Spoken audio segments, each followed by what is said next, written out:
Real stories, real questions, and real solutions. We turn everyday money concerns into lessons you can use. Mike Tanong, Money Guru. We've noticed that many of our Money Guru fans leave questions in the comments. So today, we're going to answer some of those questions from our Lodies.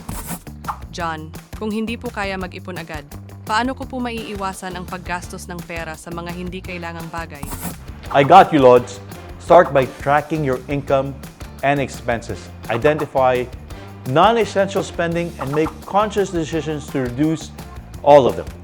You can also try what we call the 24-hour rule. If you want to buy something non-essential, wait 24 hours to see if you still want it. This helps prevent impulsive purchases. Omsin to Omsin, thank you again, our Lodies, who keep on posting their questions for us to answer. I'm John Henry Lulier, your Money Guru, and remember, pag may tanong, Money Guru. Also, don't forget to like and share para you're always updated on our Money Guru episodes. Tutok lang palagi, Money Guru, dito sa Money Guru.